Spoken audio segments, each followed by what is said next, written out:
ప్రాజెక్టులు మా శాసనసభ్యులు ఏం లేరు. ఈరోజు young India integrated residential school కావచ్చు, సాగునీటి ప్రాజెక్టులు కావచ్చు, రోడ్లు కావచ్చు, ఇచ్చిన పనులు కాంగ్రెస్ పార్టీ శాసనసభ్యులు పార్లమెంట్ సభ్యులు లేరు. లేకపోయినా ఇది పేదలకు అన్యాయం జరగకూడదు, పేదలకు మేలు జరగాలి, ఈ ప్రాంతంలో అభివృద్ధి పెంచాలి అని ఈనాడు ఇన్ని పనుల్ని మంజూరు చేసి ఈరోజు 1250 కోట్ల రూపాయలతోని మా మిత్రులు బట్టి విక్రమార్క గారు ఉదయం బయలుదేరే ముందు నాకు ఒక ఫోన్ చేసిరు, మనం నిర్మల్ కూడా young India integrated residential school ఇస్తే బాగుంటుంది అని. నిర్మల్లో మా ఎమ్మెల్యే గారు ఏం లేరు, కానీ అక్కడి ప్రజలు మనవాళ్ళే, అక్కడి ప్రజలు తెలంగాణ బిడ్డలే. నిర్మల్కు కూడా young India integrated residential school తక్షణమే మంజూరు చేయండి అని బయలుదేరే ముందు 200 కోట్ల రూపాయలతోటి నిర్మల్ శాసనసభ నియోజకవర్గానికి కూడా ఈనాడు స్కూలు ఇచ్చి ఈరోజు ప్రారంభోత్సవ కార్యక్రమాల్లో మనము ఇంక్లూడ్ చేసుకున్నాం. ఈనాడు ఇందిరమ్మ ఇండ్లు కావచ్చు, అదే విధంగా 200 యూనిట్లు ఉచిత కరెంటు కావచ్చు, రైతు రుణమాఫీ కావచ్చు, రైతు భరోసా కావచ్చు, 500 రూపాయల సిలిండర్ కావచ్చు, ఉచితంగా ఆడబిడ్డలకు ఆర్టీసీ బస్సుల్లో ప్రయాణం కావచ్చు. ఇవేవి కూడా కాంగ్రెస్కు ఓటేస్తేనే చేస్తామని అనలేదు. ఇవాళ ఈ రాష్ట్రంలో ఉన్న ప్రతి ఆడబిడ్డ 2 సంవత్సరాల 3 నెలలు దాదాపుగా 28 నెలల్లో 10,000 కోట్ల రూపాయలు ఆడబిడ్డల్ని ఆర్టీసీ బస్సులో ఉచిత ప్రయాణానికి బట్టి విక్రమార్క గారు నిధులు మంజూరు చేసిందంటే దాంట్లో నన్ను అన్నా అని పిలిచే వాళ్ళు ఉండొచ్చు, లేకపోతే ఇతర పార్టీలకు నమ్మకం విశ్వాసం ఉన్న వాళ్ళు కూడా ఉండొచ్చు. మేము పార్టీలు చూడలే, ఆడబిడ్డల కష్టాలు చూసినాం. ఆడబిడ్డలకు ఆర్టీసీలో ఉచిత ప్రయాణం ఉండాలి. ఒకనాడు అమ్మగారి ఇంటికి వెళ్ళాలన్నా, లేకపోతే బాసర సరస్వతి మందిరానికి వెళ్ళాలన్నా ఇంటి ఆయన నగదిస్తే పోయినట్టు, ఇంటి ఆయన కసురుకుంటే కడుపులో దుఃఖం పెట్టుకొని అవకాశం వచ్చినాడు పోదంలే అని ఊరుకొని ఉండొచ్చు. కానీ ఇవాళ పరిస్థితి లేదు. మా అక్కలు ఈడు ఉన్నారు, మా అక్కలు చెప్పాలి. 2023 డిసెంబర్ 9 నాడు ఆర్టీసీ బస్సుల్లో ఆడబిడ్డలకు ఉచిత ప్రయాణం అన్నాం. దాదాపుగా 28 నెలలైంది. మా అక్కలు ఇక్కడ సాక్షి. మా అక్కలను నేను అడుగుతున్నా, ఏ ఆర్టీసీ బస్సులన్నా ఎవరన్నా ₹1 బస్ టికెట్ కోసం మిమ్మల్ని ఎవరైనా పైసలు అడిగినరా అక్క? ఎవరైనా అడిగినరా? ఎక్కడైనా సరే ఆదిలాబాద్ నుంచి హైదరాబాద్ కానీ, ఆదిలాబాద్ నుంచి అలంపూర్ కానీ, లేకపోతే బాసర నుంచి భద్రాచలం కానీ, లేకపోతే ఇక్కడుండే సత్యనారాయణ స్వామి మా పెద్దలు ప్రేమసాగర్ రావు గారు చెప్పారు, ఆ గుడి నుంచి యాదగిరిగుట్ట లక్ష్మీ నరసింహస్వామి దగ్గరికి పోవాలంటే ఎప్పుడన్నా ఆడబిడ్డలు బస్ ఎక్కి ₹1 ఎవరన్నా అడిగినరా? అడిగినరా అక్క? అడిగినరా? నేను ఆయననే చెప్పిన, ఎవరన్నా మిమ్మల్ని బస్సు టికెట్కు పైసలు అడిగితే మీ తమ్ముని ఫోటో బ్యాగులో పెట్టుకోండి, మా తమ్ముడు పట్నంలో ఉంటాడు, బస్ కిరాయి పైసలు గాడిస్తాడు, తీసుకోపో అని చెప్పి ఆయనకి చెప్పుర్రి అని. ఆయన నుంచి ఇవాళటి వరకు 10,000 కోట్ల రూపాయలు ఇవాళ మా ఆడబిడ్డల కోసం ఈ ప్రభుత్వం ఉచిత బస్సు ప్రయాణానికి ఖర్చు పెట్టింది. ఇవాళ మా ఆడబిడ్డలు ఈడు ఉన్నారు, మీ ఇళ్లలో కరెంట్ ఉన్నది, మీ కళ్ళల్లో ఆనందం కనిపిస్తుంది. 200 యూనిట్లు 50 లక్షల కుటుంబాలు ఇవాళ ఉచిత కరెంటు మీకు అందుతున్నదా లేదా ఒక్కసారి ఆలోచన చెయ్యండి. ఉచిత కరెంటే కాదు, ఆనాడు గొప్ప గొప్ప మాటలు చెప్పారు. డబల్ బెడ్రూమ్ ఇల్లు ఇస్తామన్నారు. కొడుకు కాడోళ్ళు ఉంటే ఏడ ఉంటారు, బిడ్డ అల్లుడు పండగకు వస్తే ఏడ వండుకుంటారు, కోడిపిల్ల మేకపిల్ల ఉంటే ఏడ కట్టేస్తారని అడిగారు. డబల్ బెడ్రూమ్ ఇల్లు రాలే. ఆనా పిల్లంటలో కోడిని ఆకాశంలో కట్టి కింద ఉత్తాన్నం తిన్నట్టు నడిచిపోయింది. కానీ ఇవాళ మన ప్రభుత్వం వచ్చినాక 4,50,000 ఇళ్ళు 22,500 కోట్ల రూపాయలతోని నియోజకవర్గానికి 3,500 ఇళ్ళు ఈనాడు మంజూరు చేసినాం. ఇదే కాదు, ఆదివాసీలు ఉన్న ప్రాంతంలో ఐటీడీఏ ప్రాంతంలో మరో 25,000 అదనపు ఇళ్ళు పేదవాళ్ళు కట్టుకోవాలి, అడవి బిడ్డల ఆత్మ గౌరవంతో బతకాలి అని ఇందిరమ్మ ఇళ్లను ఇల్లు వచ్చిన ప్రతి ఒక్కరికి 5 లక్షల రూపాయలను ఉచితంగా మీరు ఎట్లా పని చేసుకుంటే అట్లా ఖాతాలో టకీమని నగదు పడేటట్టు చేసినాం.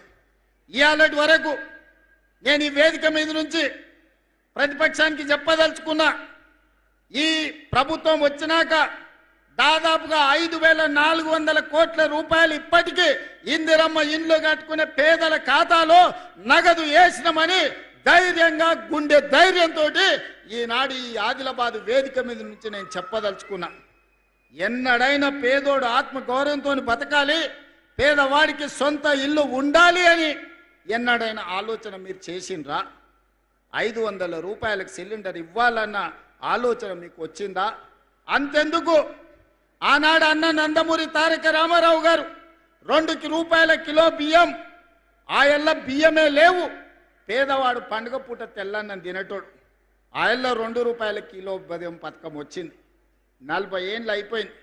ఇంకా గవ్వే దొడ్డు బియ్యం తినాలంటే కాలం మారింది, పంట మారింది, చదువులు మారినాయి, విజ్ఞానం పెరిగింది. ఇవాళ దొడ్డు బియ్యంతో అన్నం తినే పరిస్థితి లేదు, పసులకు దాన పెట్టే పరిస్థితి వచ్చింది. సన్న బియ్యంతో పేదవాడి కడుపు నింపాలన్న ఆలోచన ఎవరికైనా వచ్చిందా?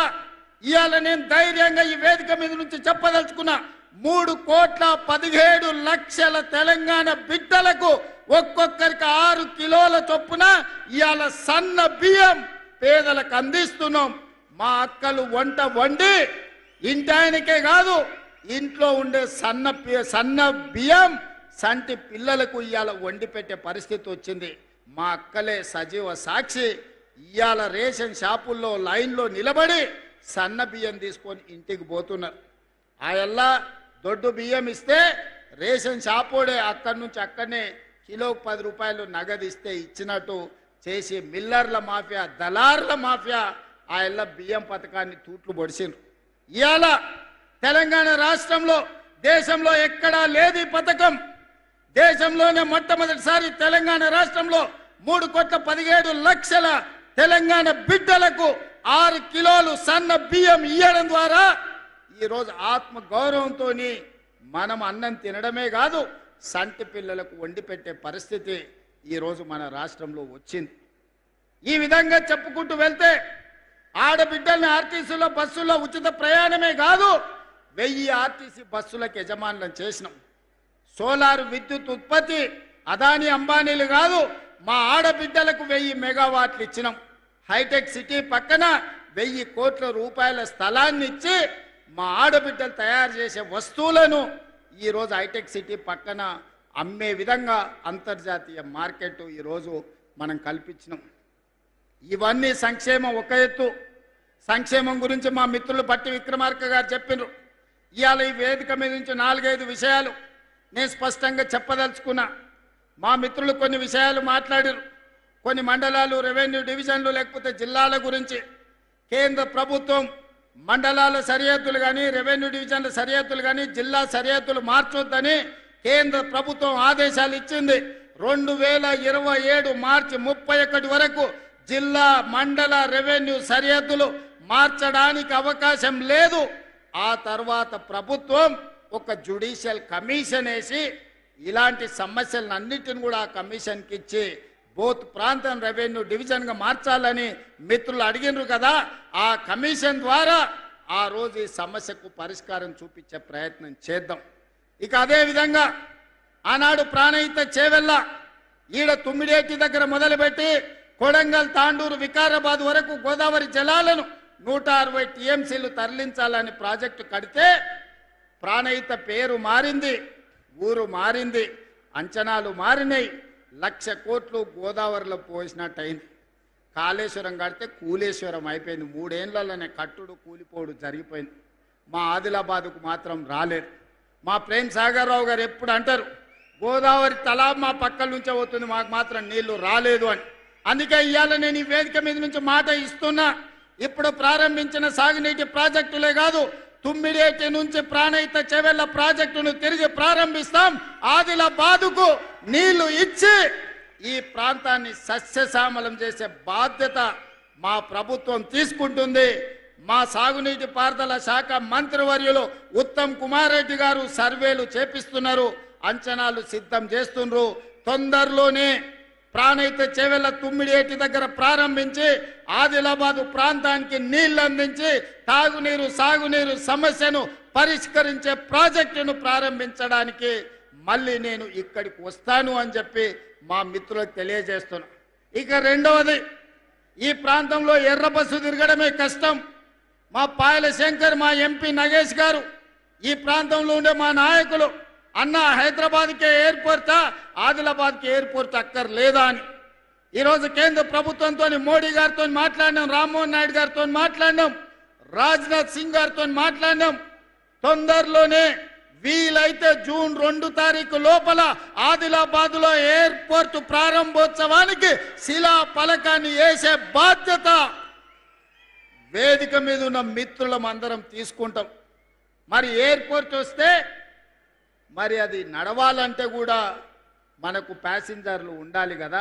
అందుకే ఈనాడు ఈ ప్రాంతాన్ని పర్యాటక కేంద్రంగానే కాదు, ఈ ప్రాంతాన్ని ఒక పారిశ్రామిక కేంద్రంగా మార్చాలని ఆదిలాబాదు ప్రాంతంలో వేలాది ఎకరాలలో గొప్ప పారిశ్రామిక వాడ, దేశంలోనే అతిపెద్ద పారిశ్రామిక వాడను ఆదిలాబాదుకు మంజూరు చేసి ఈ ప్రాంతంలో ఉండే ఆదివాసీ గిరిజన బిడ్డలకు, చదువుకున్న నిరుద్యోగ యువకులకు ఉద్యోగ ఉపాధి అవకాశాలు ఇప్పించడానికి, ఈ ప్రాంతంలో పారిశ్రామిక వాడను ప్రారంభించడానికి తొందరలోనే మీ దగ్గరికి వస్తాను.